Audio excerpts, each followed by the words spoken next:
Olá, boa noite a todos. Os desencarnados presentes todos responderam. Agora vamos aos encarnados. Boa noite. Muito bem. Isso é importante. É um prazer e uma alegria estarmos nessa casa mais uma vez. Que ao longo dessa nossa jornada existencial, vamos conhecendo pessoas, travando amizades, consolidando a nossa caminhada nesse plano, todos nós, em todos os momentos, em todas as circunstâncias. E a proposta que nos traz essa noite, o homem integral, dimensões da consciência espiritual. E abrimos com um trecho da mensagem de Joana de Ângeles, Espírito Eterno, o homem se encontra, na atualidade, diante do grande e definitivo desafio existencial. Então nós vamos, nessa noite, fazermos um diálogo sobre esse tema, sobre a proposta que nos foi trazida. E temos alguém que está vindo pela primeira vez. Seu nome? Valéria. Ok, Valéria. Muito bem-vinda em casa. E vamos ver o que esse tema nos traz. Por quê? Eu vou ser sincero, eu levei O Homem Integral, é um dos 17 livros que constitui a psicologia do estudo, desenvolvimento que Joana de Ângeles, ao longo de todo esse processo, quase 50 anos, veio, através de Divaldo, trazendo para nós todo esse perfil, seja psicológico, psiquiátrico, diante da psicanálise, e assim nós vamos entendendo. Eu, particularmente, ao ler esse livro, eu levei 3 anos para ler, para depois começar a estudar, porque é complexo, e a gente se depara em muitos momentos uma realidade que a gente está sempre tentando escapar dela. E a proposta dessa noite é exatamente nós podermos, nesse diálogo, que eu particularmente coloco, como um diálogo aberto, para que a gente possa estar interagindo, e se alguém tiver perguntas, não se preocupe, podem fazê-las. Porque palestrante, Divaldo, Raul Teixeira, eles têm toda essa propriedade da fala, o dom, que encanta, que hipnotiza e toca. Então nós temos a oportunidade juntos, podemos falar desse encontro fraterno sobre alguns temas. E o tema da noite é o homem integral. Mas o que essencialmente é o homem integral? Alguém se arriscaria? Pode ser quem já leu a obra, não se preocupe. Pode falar. Pode se aventurar quem quiser. Nós temos tempo. Nós temos aqui, pelo que eu sei, que foi trazido por Mário Jorge, Maria, Márcia, são 3 horas de palestra hoje. Então a gente tem muito tempo para conversar. Vamos sair daqui doutores de Joana de Ângeles. Assim esperamos. Então vamos ver. O conceito de homem integral indica antes um processo mais do que qualquer outra situação, ou substância, ou condição. E nós vamos ver, no desenvolver dessa noite, por que se caracteriza como um processo. Por que ele tem essa particularidade? Então ele é um processo que tem como meta o aperfeiçoamento espiritual na contingência natural do espírito. Beleza, a terminologia, o diálogo de Joana me faz lembrar, no período em que eu morei em Niterói, participava do grupo Frater, que é coordenado pelo Raul Teixeira, e um dos nossos encontros, dos médiuns, um dos participantes disse assim: não teria como ter um livro que fosse mais fácil de entendimento sobre o livro dos Espíritos, porque é muito complicado. Eu leio, mas às vezes eu não consigo entender. Devia ter algo que facilitasse. E aí o irmão Camilo, que é o mentor da casa, através de Raul, disse o seguinte: não é o conhecimento dos Espíritos que precisa mudar o nível de intelectualidade. Nós precisamos crescer na nossa intelectualidade. Então, se tiver que estudar, estude. Com dicionário, com outras obras, e faça isso. Por que eu levei 3 anos para ler? Porque quando eu me esbarrava em alguma coisa que eu me questionava, o que eu sempre digo, a doutrina espírita, o conhecimento dos espíritos, porque doutrina do grego significa sabedoria. Então, esse conhecimento, a sabedoria dos espíritos, que Allan Kardec fundamentalizou através das obras básicas, é para nós questionarmos. Nós precisamos partir do princípio que o conhecimento da doutrina espírita é para nos questionar, e ela precisa ser questionada interiormente. O que isso deve me mostrar? Por que eu não percebo isso? Por que eu não vejo assim? E por que em muitos momentos as situações me trazem desconforto, incômodos? E aí nós vamos ver que esse processo é um processo de dentro para fora. E por isso eu levei 3 anos, até mais. A primeira obra espírita que eu li, eu tinha 10 anos, foi Nosso Lar. Por conta de diversas situações com relação à questão da mediunidade, e que, da forma que a gente entende hoje, nessa época era muito normal, natural, a gente ver os espíritos. E como eu nasci numa família que já era espírita, então falar de espírito era no café da manhã, no almoço, então era algo que a gente ouvia o tempo todo. Isso para mim era uma coisa normal. Quando eu, aos 10 anos, isso já desde os meus 6 anos, quando eu li o livro Nosso Lar, fez todo sentido. Porque exatamente da forma como eu os via, como se eles estivessem dentro de uma redoma, de uma bolha, e cada um numa realidade que era própria, a sua realidade mental, no que estavam sintonizados. Então foi assim, um livro que eu devorei muito rapidamente. Em compensação, o Livro dos Espíritos, só depois, já nos meus 13 anos, quando eu comecei a trabalhar como médium na reunião mediúnica aos 13 anos. E aí eu tive que começar a estudar, mas era muito complexo. Então tudo denota em cada um de nós um tempo exato, para nós, por conta da nossa maturidade, da nossa percepção. Então tudo isso que é exatamente o que ele coloca ali, é um processo que tem como meta aperfeiçoamento espiritual. E Joana continua: a marcha processual evolutiva emerge na ideia de vir-se a ser a dinâmica do tornar-se, vir a ser e tornar-se no momento futuro cada vez mais aperfeiçoado do que está no momento presente. Traduzindo, à medida que nós vamos compreendendo, vamos quebrando em nós os dogmas, as dificuldades, e vamos nos questionando.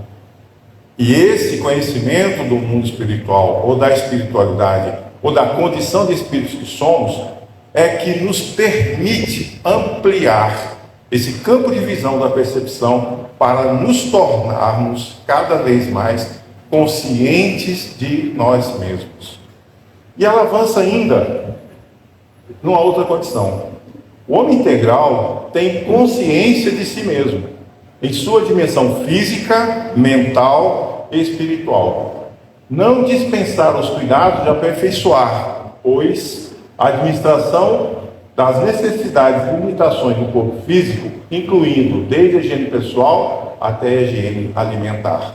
Ou seja, Na filosofia hindu, em que a gente estuda os livros dos Vedas, o Bhagavad Gita e todos esses livros, eles entendem e trazem no conceito de que o corpo ele é um acessório. Porque o ser que o anima, como dizia um amigo, Henrique Rodrigues, através do livro A Ciência do Espírito, quando o espírito está enterrado na carne, nós precisamos cuidar dos dois aspectos, físico e espiritual. Menosprezar a condição que nós vivemos na fisicalidade é não estarmos alinhados com esse propósito maior. Quem já leu o livro Nosso Lar? Pode levantar a mão. Ótimo. Quem não leu, leia. E qual foi a situação que André Luiz se deparou quando, no mundo espiritual, foi resgatado após 8 anos no umbral? Como ele era visto, como ele foi, na sua consciência, foi trazido a ele como um espírito suicida. Por quê? Negligenciou todos os seus processos. E aí nós vamos ver, em muitos momentos, e o irmão Camilo, numa palestra de Raul Teixeira, ele disse o seguinte: nós, ao longo da nossa existência, nós temos uma carga de vida, a nossa bateria vital, que nos permite viver 80 anos, 90 anos, mais de 100 anos. Eu morei em Belo Jardim quase 6 anos, eu conheci lá muitas pessoas com mais de 100 anos. E só na mesma família tinham 4 irmãos, 3 tinham mais de 100 anos, vivos ainda. Então veja que essa bateria vital, ela é individual. Não tem lá o prazinho de validade. Algum de vocês, eu falo porque eu não tenho, não vim com isso, mas pode ser que alguém tenha vindo com um manualzinho quando reencarnou, um livrinho de instrução na vida. A gente não tem. Para sermos livres das nossas escolhas, no caminhar que nós fazemos. E nessa orientação que o irmão Camilo traz, através de Raul Teixeira, ele diz lá o seguinte: que uma pessoa que teria um tempo vital, uma bateria vital de vida de 80 anos, através dos seus comportamentos, da sua postura, da sua maneira de lidar com o outro, na maledicência, na fofoca. Eu vou atualizar para o momento presente, porque nessa época, que foi no período de 99 e 2000, quando eu morei lá, em Niterói, a gente não tinha as redes sociais como temos hoje, WhatsApp, Instagram, Telegram, tinha o Orkut, né? Então veja o quanto isso nos traz muitos estímulos. E essa pessoa que desenvolvia esses comentários, que eu estou apenas comentando, eu vou eleger uma pessoa, porque eu sempre gosto de a gente ter uma vítima durante as palestras. E nós vamos escolher, é você mesmo. Não se preocupe. E aí nós vamos ver que no momento da nossa existência, muitas vezes, na nossa caminhada, na nossa jornada, as circunstâncias que nós vamos sendo envolvidos, e aí só estou comentando, não estou fazendo críticas. Eu estou apenas dizendo para você, porque é uma pessoa que eu conheço, é amigo, é amiga, eu tenho confiança, mas fulana de tal, assim, aconteceu isso. Você sabia disso? Então veja, o simples comentário. E esse espírito, essa mulher, ao longo da sua existência, os comentários, a maledicência, o comentei só por comentar, ela vai minando o seu campo de energia vital. Então, o tempo que ela tinha de existência, irmão Camilo diz o seguinte, foi reduzido em 7 anos. Ao invés dos 80 anos que ela deveria estar encarnada, só viveu 73. Por conta da perda da vitalidade, dos campos que ela foi nutrindo com pensamentos, com influências que ela foi permitindo acontecer. Então, nós precisamos estar muito atentos quando Joana fala em nossa higiene corporal, alimentar e no nosso aspecto da nossa consciência física, mental e espiritual. No que eu estou sintonizado? No que eu estou afinizado? Eu acho que foi o ano passado, no período do começo do ano, eu fiz 2 palestras aqui, uma sobre medicina vibracional e outra sobre medicina espiritual, onde nós trazemos dentro desse processo o que nos implica no nosso campo. Eu sou o que eu escolho, o que eu penso, o que eu quero, o que eu estou assimilando, vai ao longo do período envolvendo os meus campos, alterando toda essa estrutura que ao longo do tempo que eu deveria estar melhor e vou permitindo que, quando eu abro a minha porta, entra quem eu convido, ou se eu deixo a porta aberta, entra quem quer. Então, a nossa prudência, a moderação, a paciência, de sabermos o que realmente eu quero para mim, precisamos aprender a trancar a nossa porta mental. Você não deixa a sua porta, o seu portão da sua casa, aberta para qualquer pessoa entrar. Só entra quem você convida. E se entrou, porque eu permiti.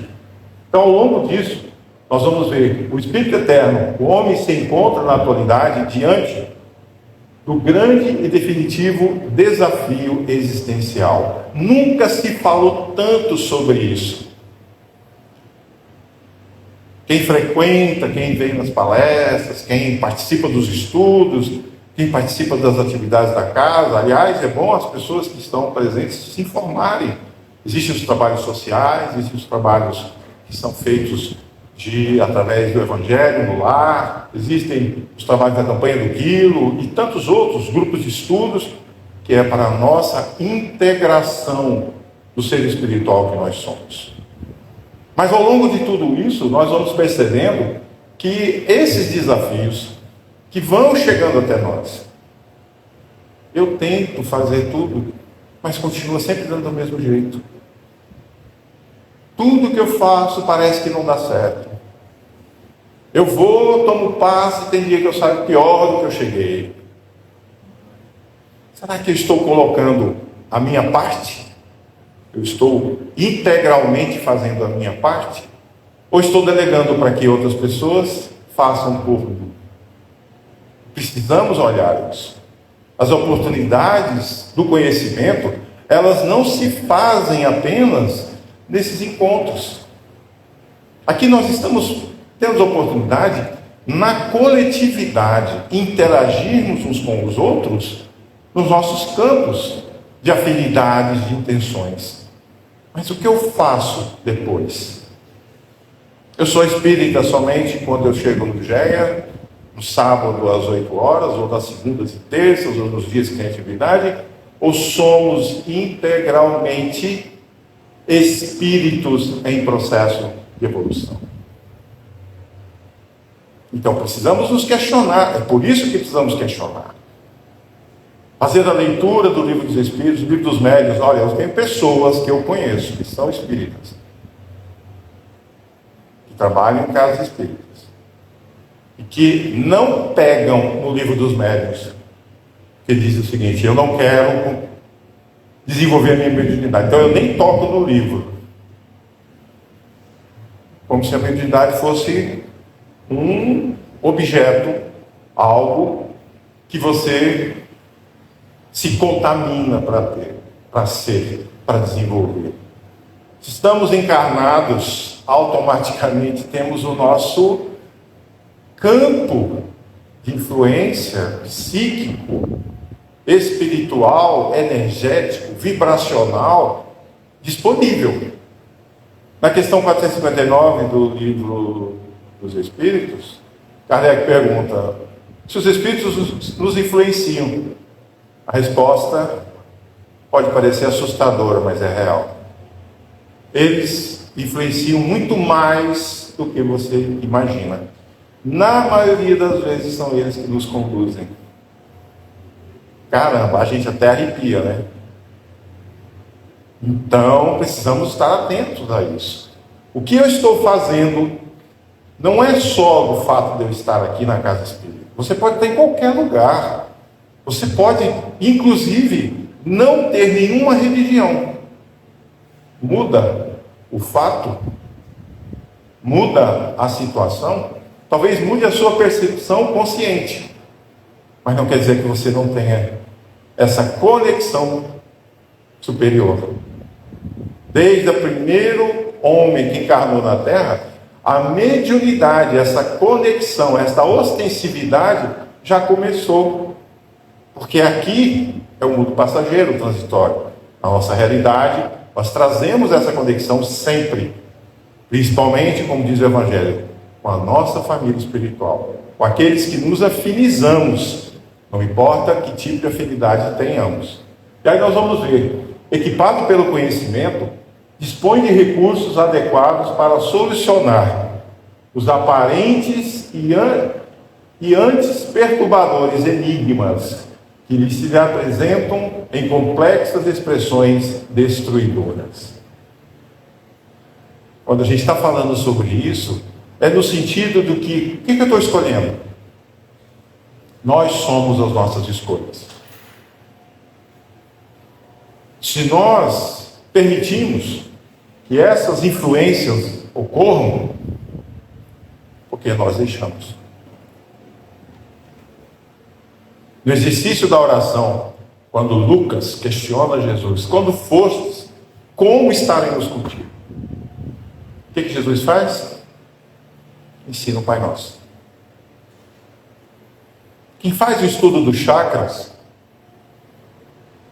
e que é estudado dentro da própria conhecimento espírita, ou espiritualista principalmente, nós vamos ver que ao fazermos o Pai Nosso, nós estamos fazendo a conexão de todos os nossos corpos sutis, alinhando-os com a consciência divina.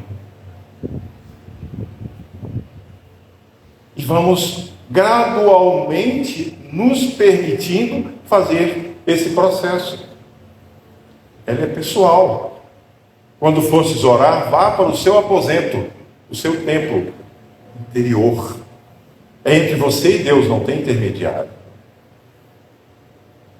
E se há um intermediário, é porque eu estou permitindo. Então nós vamos ver que essas expressões complexas, elas ocorrem para nos provocar, para sairmos da zona de conforto. E mais um pouco à frente nós vamos ver, claro, que a observação nesse aperfeiçoamento implica necessariamente em uma relação mútua. O que quando começamos a estudar, quando começamos a tomar consciência de muitas coisas, que vamos mudando os nossos comportamentos, e a gente vai ver isso dentro do conhecimento da doutrina espírita, ou da espiritualidade, por que aqueles que estão afinizados conosco, que não querem trabalhar para o bem, querem nos conduzir nas sombras, por que eles vão se distanciando? Porque à medida que nós vamos elevando a nossa faixa vibratória, eles vão perdendo a aderência. Quando fazemos o evangelho no lar, o que nós estamos criando? Um ambiente iluminado de luz, onde a espiritualidade se coloca presente, permitindo que ali a luz se estabeleça. Então tudo que é sombra, tudo que é contrário à luz, ou se ilumina ou se afasta. Para nos alcançar, o que ele tem que fazer? ele precisa elevar o padrão. Quando ele eleva o padrão, ele toma consciência, deixa de ser o nosso algoz. Então, quando nós nos melhoramos, aqueles que estão afinizados conosco também, de alguma maneira, recebem essa iluminação. Quando você acende uma luz, ou você acende uma vela, quem é o primeiro a se iluminar? Podem responder. Não somos nós? Então, tudo que está à volta começa a ser iluminado. É colocar a candeia, é levar o conhecimento. Quando eu elevo a faixa vibratória, mantendo o meu padrão vibratório, que são duas coisas totalmente diferentes, nós não podemos colocar tudo no mesmo balaio. Uma coisa é a minha faixa vibratória. Vamos imaginar que essa linha da mesa seria o ponto zero. Quando eu estou com a minha faixa vibratória elevada, eu estou aqui. Mas aí eu encontro alguém que eu não queria, ou eu faço alguma coisa, ou alguém me contraria, ou eu não recebo o Pix do meu comércio, ou aí eu atraso. O que acontece aqui? Eu desço, eu oscilo, é normal, é natural. Nós estamos num mundo onde a materialidade está envolta nessas vibrações. E aí, oscilo. A questão é, quanto tempo eu me mantenho aqui? Quanto eu me permito? E aí eu vou, aí é o Pix que não chega, é o carro que furou o pneu, você pegar todos os semáforos fechados, sabendo que você tem que estar lá a tal hora, e aí você chega, a pessoa que abre o escritório não chegou ainda, e você tem uma ligação que está tocando o telefone lá dentro e você não tem como entrar, e aí eu estou cada vez mais descendo a minha faixa vibratória. Para isso eu preciso elevar. Então a faixa vibratória, ela vai acontecer isso durante vários momentos do nosso dia, na semana, no mês. O padrão vibratório é onde eu me encontro, como eu me coloco. A faixa vibratória é momento. Um dos nossos orientadores espirituais, ele disse, para você perceber no que você está sintonizado, perceba o que você está sentindo nesse momento. Que tipo de emoção? Você vai saber do que você está sintonizado, qual a faixa vibratória que você se coloca. Então é um exercício diário para nós estarmos e nos mantermos continuamente dentro de um padrão vibratório que seja adequado. Cada um de nós aqui temos a nossa assinatura energética. Emmanuel, no livro Consolador, nos traz a seguinte informação: não existe nenhum encarne ou desencarne que sejam exatamente iguais. Por conta da nossa anamnese reencarnatória, das nossas experiências anteriores, e que trazemos todas as nossas dificuldades, facilidades, que alteram esse processo. Então a nossa vibração é a nossa assinatura vibracional no universo, e não existe nenhuma outra igual. É assim que nós nos identificamos. Então, quando a gente observa e olha as pessoas, quem tem evidência, a gente consegue perceber naturalmente essas oscilações. E o que eu faço para melhorar isso? Eu preciso me perceber, conhecer o que me incomoda, e a partir daí, porque não é culpa do outro. Se está acontecendo em mim, é porque eu estou permitindo. E nós sempre queremos, como vítimas, achar quem é o culpado. Então nós vamos ver, claro que a observação desse aperfeiçoamento implica necessariamente uma relação, ou seja, estar-se mais ou menos aperfeiçoado em comparação a alguma coisa, com algum padrão, elemento mais permanente, mais estável, que pode ser padrão de pensamento, de comportamento, de ação, de atitudes, de relacionamento, de tudo aquilo. Eu tenho uma afinidade muito grande com o trabalho social voltado para a preservação da natureza. Ótimo! É algo que te estimula, que te renova, que te reabastece. faça. Anete Guimarães disse o seguinte: basta 5 minutos. 5 minutos.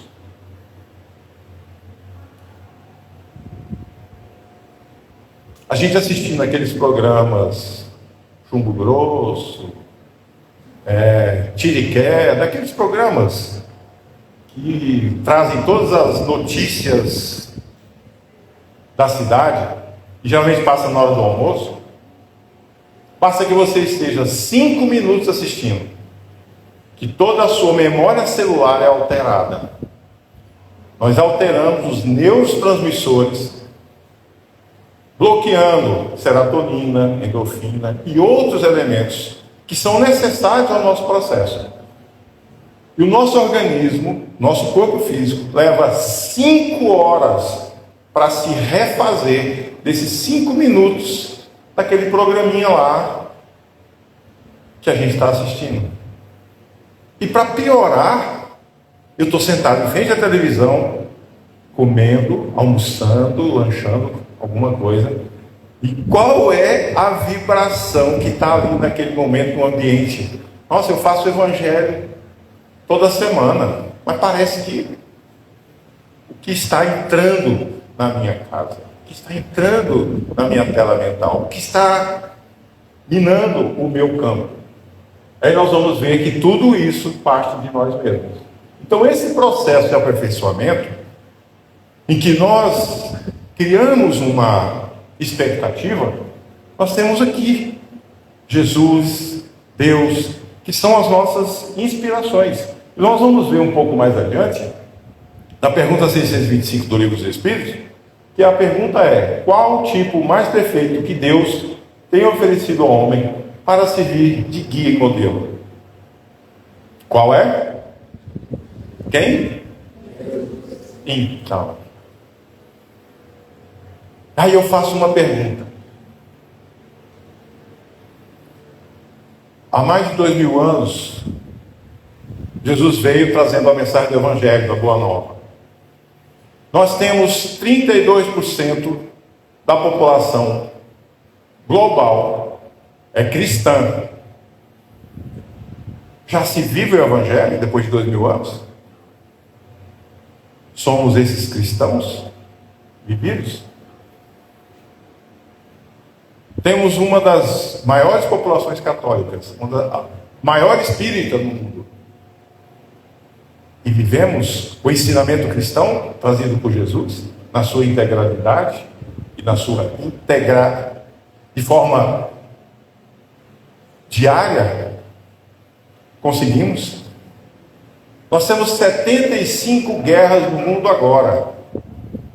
Mais da metade são movidas por povos, países, nações cristãs. Qual é o modelo e guia? Por que a gente não consegue ainda internalizar o Evangelho? Aí nós vamos ver o que Joana nos mostra através disso, que esse processo que ela nos traz, através de Divaldo Franco, vem sendo desenvolvido durante o... Nós vamos ver aqui há 50 anos. Não é algo novo, que é da agora, porque está se falando muito sobre análise e tudo. Uma das minhas formações, dentre várias, eu sou psicanalista. E grande parte das pessoas que nos procuram estão abaixo da faixa dos 35 anos. Desse grupo, que eu diria que é 80%, uma boa faixa está contida, desses 80%, pelo menos 75% tem entre 7 e 25 anos. Mais de 40% já está na terceira tentativa de suicídio. Então nós precisamos olhar profundamente. Porque fazer campanha de saúde mental parece uma coisa, todo ano, janeiro branco, é todo dia, o dia todo, em todos os momentos. Viver depressão, viver ansiedade, viver esses aspectos que nos movem emocionalmente, é muito mais do que apenas mudanças exteriores. É preciso olhar a fonte, a causa. Aí eu tomo medicação, eu tomo as medicações, e aí parece que isso não resolve. Porque nós precisamos nos observar.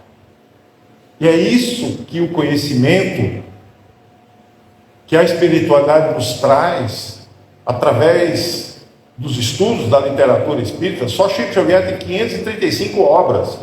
Se nós começássemos hoje a estudar essas obras que ele psicografou, em 100 anos a gente não conseguiria absorver esse conhecimento. Então veja que a espiritualidade, e aí as pessoas, eu participo do movimento espírita desde muito jovem, então a gente ouve hoje, assim, agora que Chico foi, não tem ninguém que vai. Será que nós estamos estudando? O manancial de conhecimento está ali, acessível. As redes sociais, o YouTube, Instagram, nós temos hoje diversas oportunidades de estudar. Essa palestra, mesmo como todas as outras anteriores dessa casa, está lá gravado. Revisar, eu já ouvi. Olha, eu já nem sei quantas vezes mais estou fazendo pautadamente o estudo das obras de André Luiz, associadas ao Livro dos Espíritos e dos Médiuns. Eu me surpreendo, como é que eu não vi isso antes?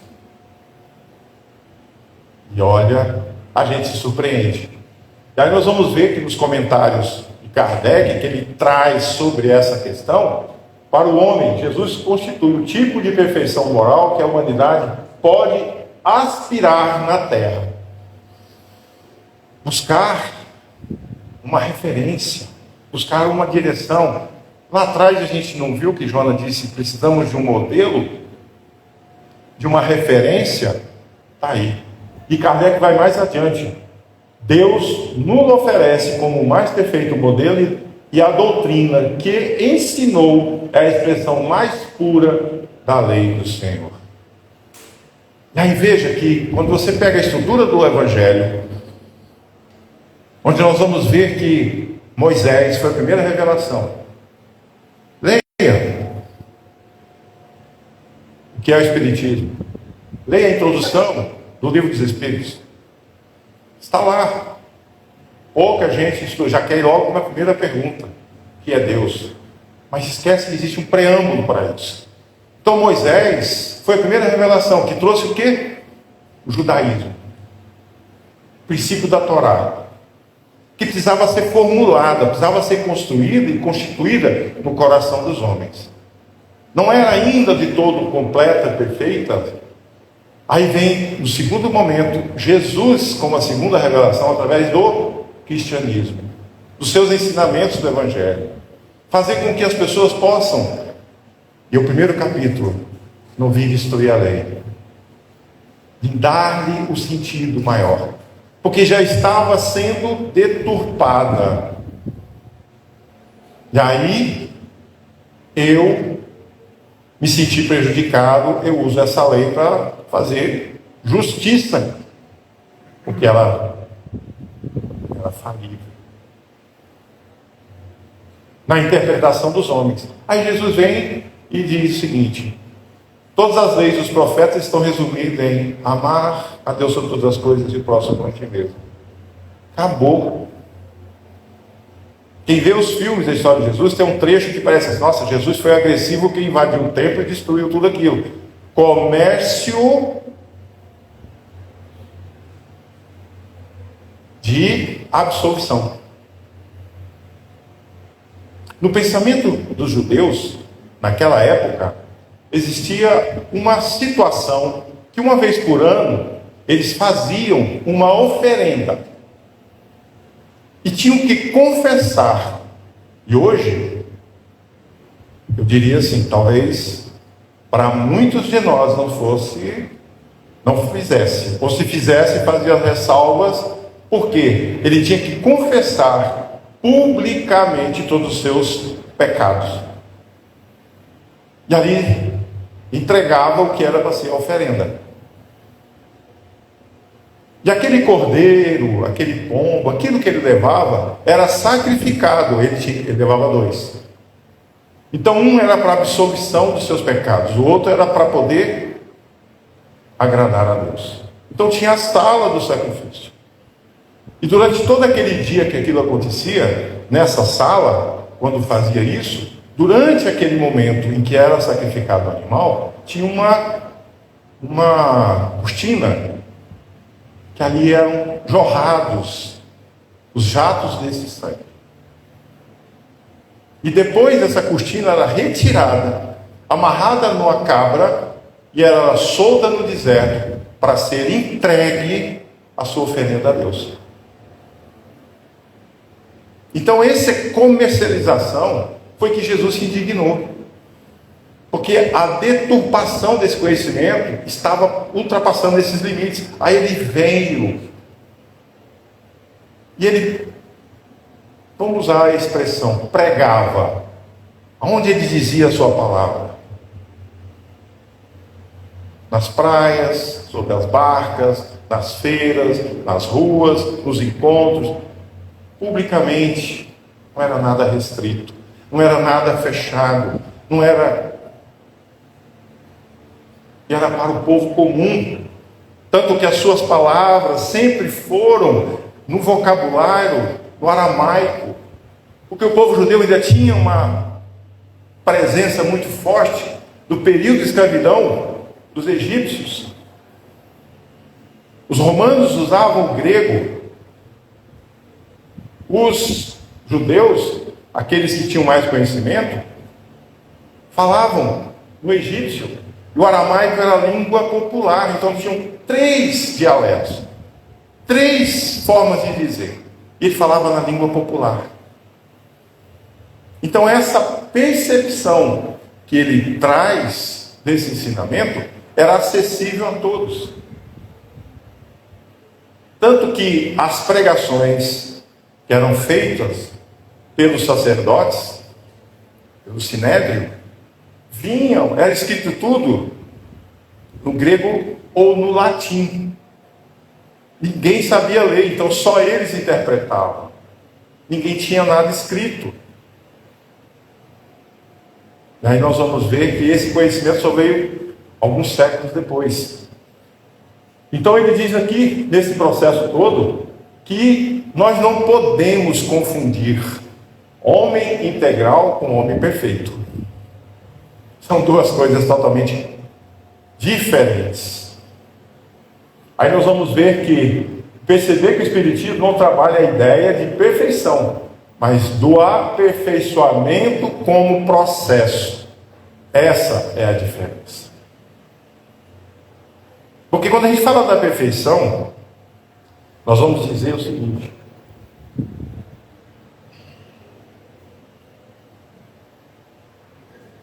eu entro num processo de julgamento. Eu não sou perfeito, por isso que eu erro tanto. Eu vou acomodando. Eu vou usando esse pretexto. E esse aperfeiçoamento, que nós vamos aos poucos compreendendo, aceitando, eu sei que eu não sou perfeito. Porque Deus é perfeito em todas as suas obras. Nós somos perfeitos. Somos criados à sua imagem e semelhança.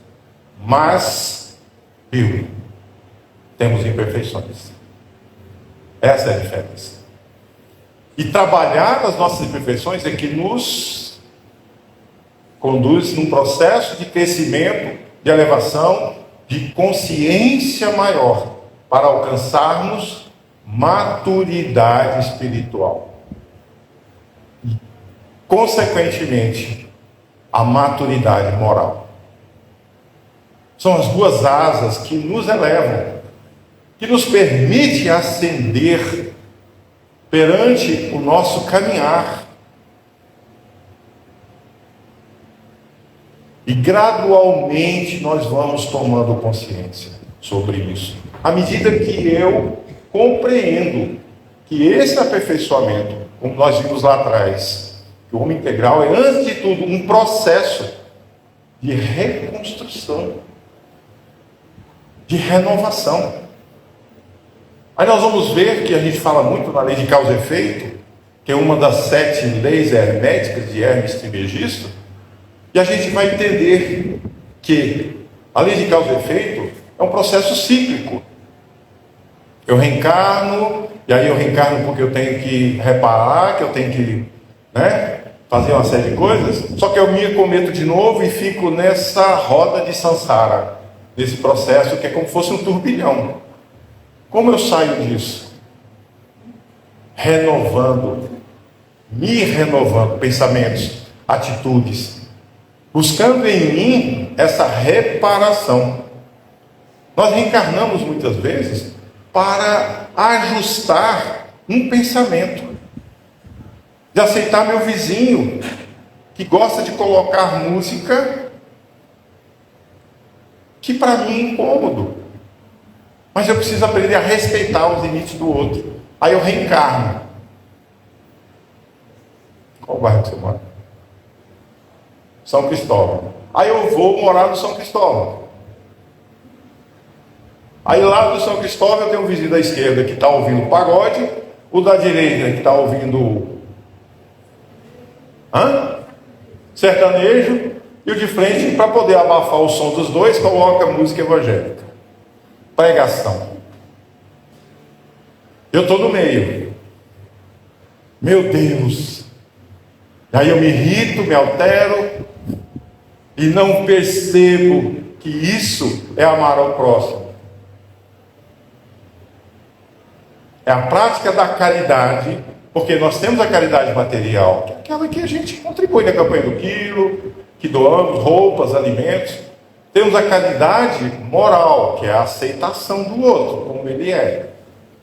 E temos a caridade mediúnica, aquela que nós nos colocamos no nosso processo de vibração, através das nossas preces, através da mentalização, orando pelos nossos amigos, orando pelos nossos familiares, orando pela humanidade.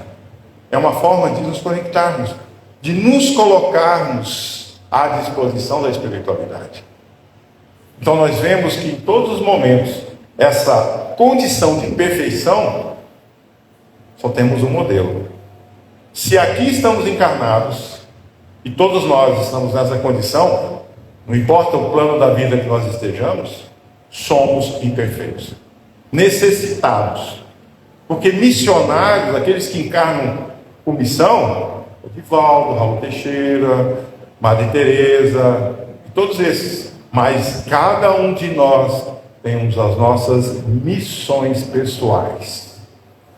Não somos missionários, mas trazendo as nossas missões de renovação, de crescimento, de percepção de nós mesmos. Aí nós vamos ver, vamos avançar, porque senão 3 horas não vai dar. Que essas condições que nós estamos falando, que são as leis da criação, que está na nossa consciência, que Kardec questiona, onde estão essas leis morais? Na nossa consciência. Eu piso no pé da Márcia, propositadamente, que eu sei que eu quero incomodá-la. Isso, o que gera em mim? Mas aí eu me disse, nesse processo todo, eu me acometo de uma injustiça sobre algo, sobre alguém, e aquilo me incomoda, porque foi contra algum princípio que essa lei que vibra no nosso campo vai nos mostrando. Não é ninguém que diz, a nossa consciência. Então, esse equilíbrio são os nossos níveis de consciência. que aos poucos... Eita, foi mais do que eu queria. Então, à medida que o homem vai descobrindo a expressão dessas leis, dessa condição, que vai se percebendo no contexto de tudo aquilo que ele está vivendo e permitindo que aconteça dentro dessa expressão de vida na fisicalidade ou na condição espiritual, a gente vai percebendo o que não está no nosso compasso, na medida exata do que eu preciso. Então, essas condições, nós vamos ver que o homem integral é aquele que conhece essas leis, ou pelo menos tem a noção delas, as respeita, as vivencia, não com toda a perfeição que ele gostaria, mas com a integralidade que nesse momento a minha consciência me mostra. Eu só posso chegar até aqui porque ainda não consegui olhar em volta, mas até onde eu fui, eu preciso e deve estar no meu domínio, nas minhas escolhas, nos meus processos.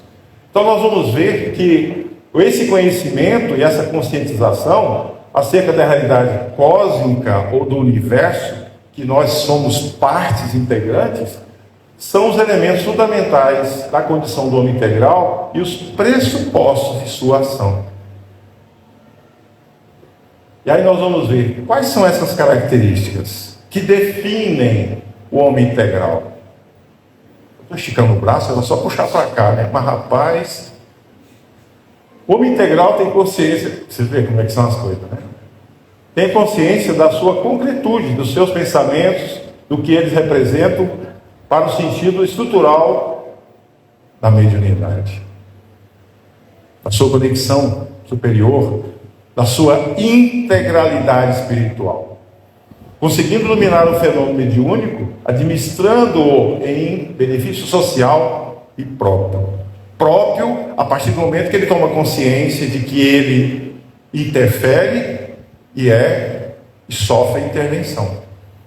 O social, quando ele se coloca, como eu citei há pouco, na caridade mediúnica, desse intercâmbio. Quando nós reencarnamos,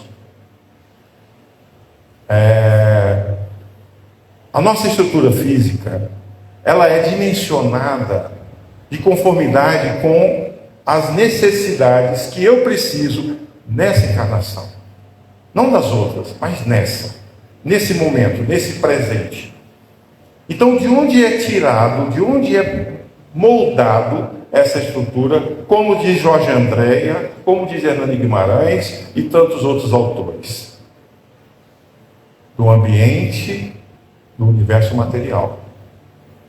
Que sob a influência que o perispírito interfere, intervém, interage, vai imprimindo as impressões necessárias para que esse corpo possa ser modelado, trazendo as suas impressões, os seus registros e aquilo que ao longo dessa existência que está se formando venham a agir no meu processo de vida.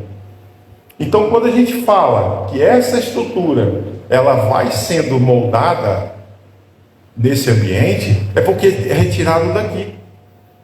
Quando nós, eu sei que todos nós vamos, porque é parte do processo evolutivo, alcançarmos o mundo de regeneração, será nesse ambiente que será moldado a nossa nova estrutura material.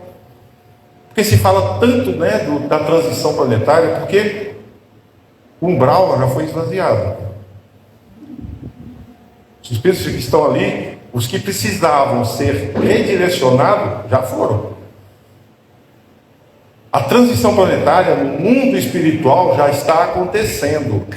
Nós, os encarnados, é que ainda estamos dificultando o processo na fisicalidade.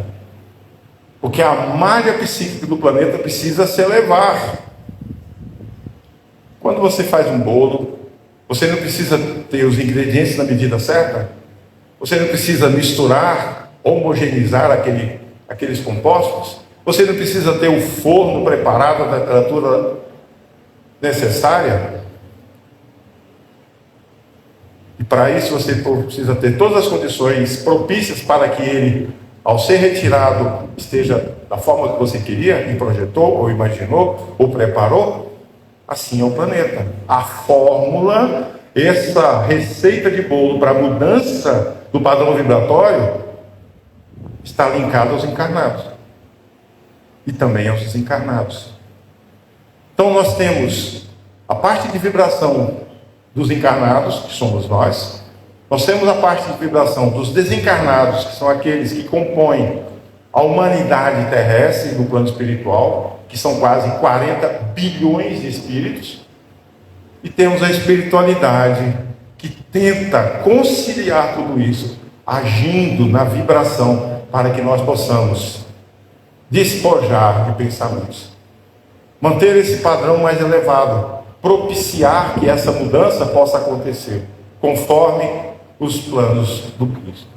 Aí nós vamos ver que o homem integral tem consciência de que é essencialmente espírito, e dá a significação do trabalho permanente de construção da identidade cósmica com o Criador. Elevar a nossa consciência, elevar o nosso padrão, elevar a nossa vibração, elevar a nossa frequência, a nossa sintonia. Naqueles momentos em que o vizinho está ali, faz alguma coisa, ou parou o carro bem na porta da sua garagem, é o momento de a gente dar a outra face. Por que será que ele parou? Ele sabe que ela é minha porta. Por alguma razão específica. Pode ser que ele estivesse numa emergência, pode ser que ele tivesse uma dor de barriga, pode ser que alguém estava precisando ir para o hospital, não sei. Mas eu já vou lá, preparado. Mas isso não vou deixar passar não, porque não é a primeira vez. Quando eu ponho o meu lixo na porta, ele vai e joga na frente. E eu ponho lá no cantinho, na divisa. Eu sou capaz de fazer uma linha imaginária e colocar no limite, que nem se o sol vier de cá, a sombra vai passar para o canto dele. Então a gente precisa nos observarmos. No que eu estou desgastando? Lembra da mulher que através da maledicência foi perdendo, e ela nem fumava, ela nem bebia, ela nem fazia outros vícios, foi só na fala. E aí eu me desgasto com o lixo, com o carro que parou na porta, com o gato do vizinho que vai para o meu telhado a noite toda, e assim vai. E eu vou me conturbando, perdendo oportunidade. Aí nós vamos ver um pouco mais à frente que a partir dessa conscientização e conhecimento, o homem integral passa a reconhecer a validade do exercício responsável, digno dos papéis sociais que escolheu desempenhar, seja ambiente familiar, de trabalho, religioso, e assim por diante. Como eu me coloco nisso? Posicionando-se historicamente, criticamente, no contínuo espaço-tempo. Então, nessas lidas, ou seja, nessas atividades, esses encontros humanos que acontecem ou são produzidos, no caso do lixo ali na divisão, no cotidiano, assumem a condição de laboratórios de aperfeiçoamento espiritual, moral, para que nós possamos estar envolvidos nessas situações de desafio no desenvolvimento das nossas potencialidades. Aprender a perdoar, aceitar o outro como ele é, na resignação, no amor. Veja que as oportunidades estão ali. E a gente diz, não, eu tenho que ir hoje lá, eu preciso ir no centro, porque essa semana não foi fácil. Aí eu sento ali na sala de passe, observando, fecho os olhos e espero que a espiritualidade faça parte dela. No que eu me sintonizo? Aonde eu me coloco? No que eu estou?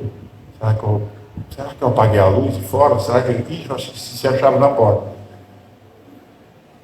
Esqueci a panela no fogo. Quando você vê, vai com Deus. A pessoa passou o tempo todo com a mente fora, sem receber nada, como se estivesse usando uma capa de chumbo e os fluidos não alcançassem. Então, quando eu entro, quando eu me coloco, quando eu venho, eu preciso colocar a intenção e me colocar integralmente nessa intenção.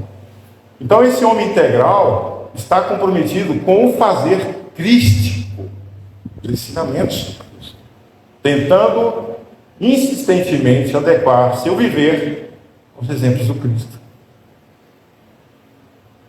Aí eu volto àquela pergunta. Inclusive eu fiz uma palestra recentemente sobre isso. Está no meu canal do YouTube. Por que não vivemos o Cristo? Porque nós temos outras prioridades. Portanto, está em ação, vivenciando princípios, mudando seu comportamento, elevando ao máximo sua interação com o meio, diminuindo as contradições entre seus valores e seu agir, intensificando sua leitura do mundo, seu posicionamento, como eu me coloco perante o mundo, como eu me coloco perante as situações. Está acontecendo essa guerra, tem 75 guerras. Isso não tem nada a ver comigo, isso é problema deles. Até que ponto? Emmanuel, no livro A Evolução do Princípio Inteligente, de Ranieri, tem um trecho que ele diz o seguinte: o oxigênio qual é o seu nome? Cláudio. O Cláudio respira agora. É aquele que há centenas de bilhões de anos atrás vagava aquela molécula na construção do cosmos. O oxigênio ele não muda. Então o que nós estamos respirando agora é aquele que há centenas de bilhões de anos atrás forjou a construção do universo, que só fez mudar de etapa. Então, quando a gente fala que essa nossa leitura do mundo, nós estamos e somos parte integral do macro e do micro, em todos os aspectos. Aí nós vamos ver que no capítulo 17, nós temos aqui no livro do Evangelho do Espiritismo, sede perfeitos.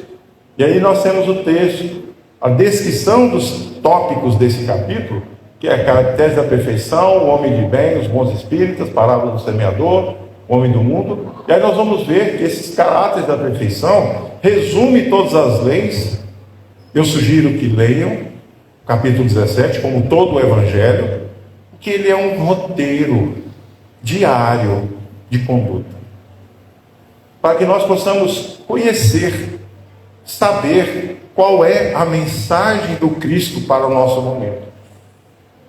E aí nós vamos ver que dentro desse aspecto, vou avançar um pouco, nós temos aqui os bons espíritas, o homem de bem, que nesse processo todo é um regimento ou é um preâmbulo daquilo que nós podemos ser e nos colocar.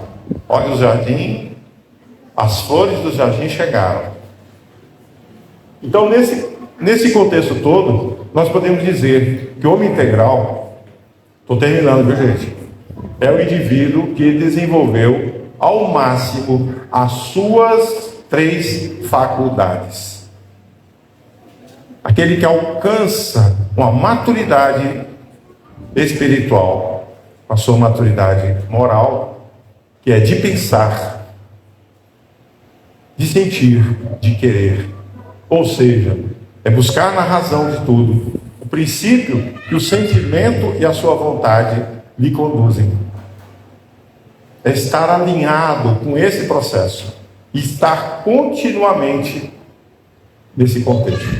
E aí nós vemos que as obras de Joana de Ângeles, essa série psicológica de Joana, que é composta por 17 livros em 16 volumes, ela é imensa. E aí Divaldo faz um comentário que, segundo Divaldo, por 50 anos, Joana de Ângeles, nessas obras mediúnicas, esteve estudando a psicanálise a psicologia em geral e a psiquiatria no mundo espiritual, e desejava fazer uma ponte entre a psicologia contemporânea e o espiritismo, em uma linguagem compatível com as necessidades do pensamento filosófico deste momento.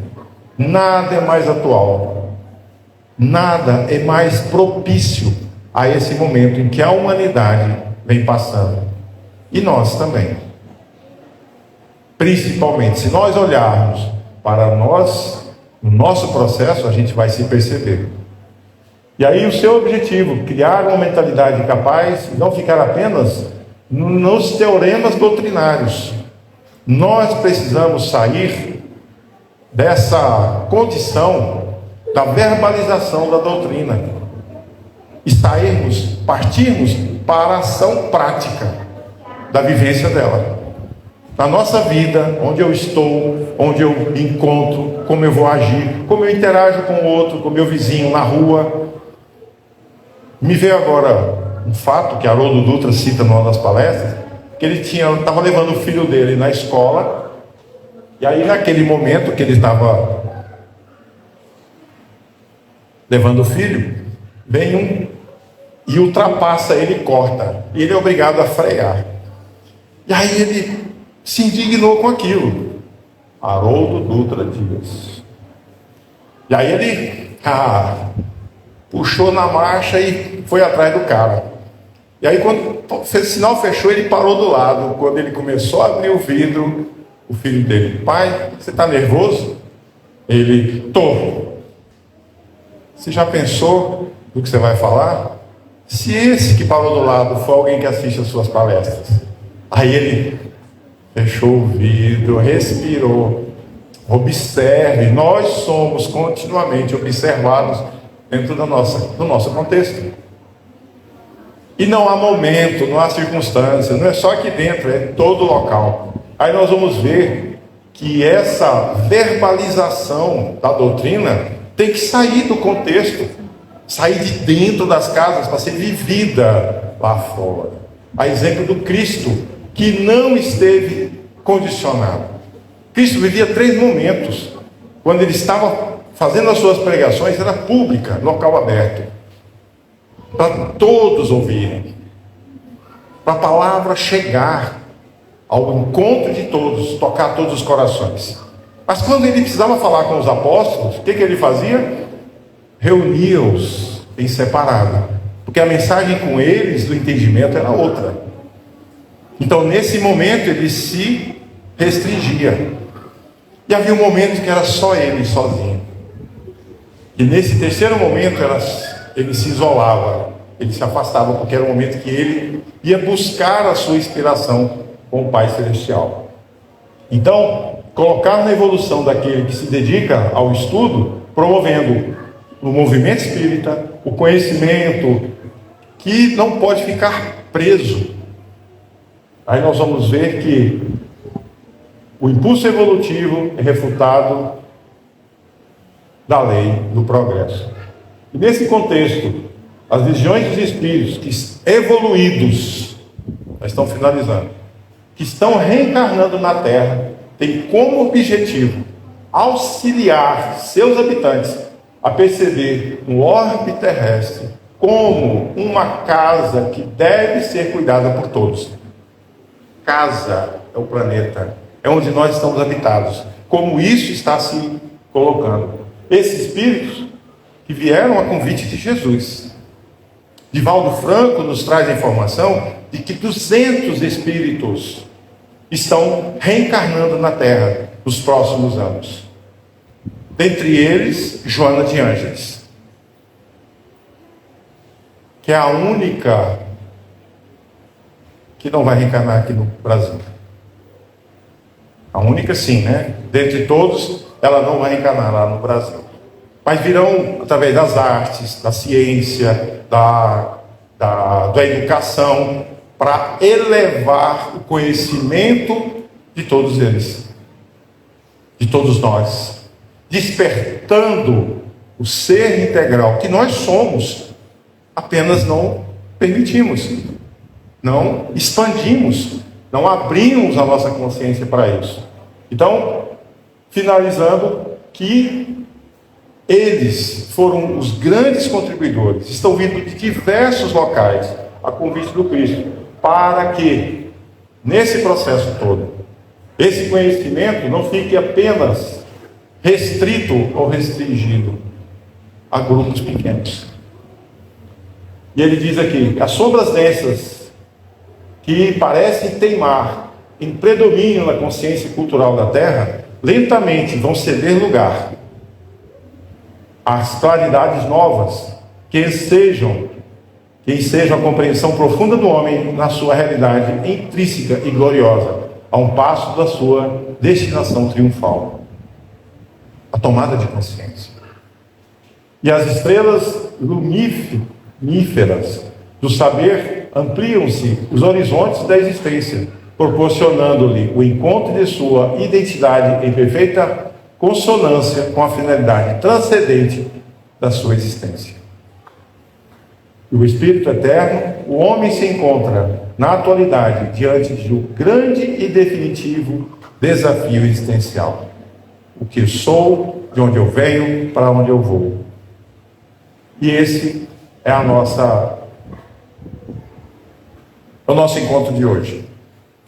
Que nós possamos, no exercício do nosso dia a dia, do nosso processo de consciência, do ser integral que somos, corpo, mente, alma, espírito, os nossos corpos interagem com todo o universo, em todas as dimensões, não só aqui, mas em todos os momentos em que eu me coloco, em que eu permito que isso chegue, através dos benfeitores espirituais, através da espiritualidade, através do meu mentor, do meu protetor, do meu anjo de guarda, o que você acreditar ser, que está ali, que tem tanto quanto compromisso com a sua reencarnação quanto você. Mas eu estou dificultando, eu fico com dó do meu, coitado. Mas é um processo, é individual. Então, que nós possamos, de alguma forma, através desse conhecimento da espiritualidade, vamos permitir, mas vamos também fazer a nossa parte, para que tudo possa transcorrer nesse processo da reencarnação, conforme foi programado, conforme eu também me programei, como todos vocês também se programaram. Muita paz e luz a todos. Que Jesus abençoe. E eu gostaria, nesse momento, quem faz aniversário esse mês? Qual o dia? Todo mundo aqui está em 4, né? Nossa, olha. Quem faz, hoje é dia 27, né? Quem faz aniversário mais perto do dia 27? Seu nome? Yasmin?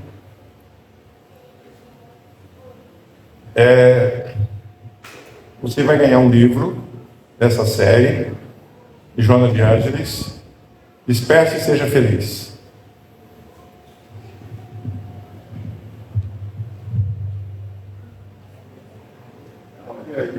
Parabéns.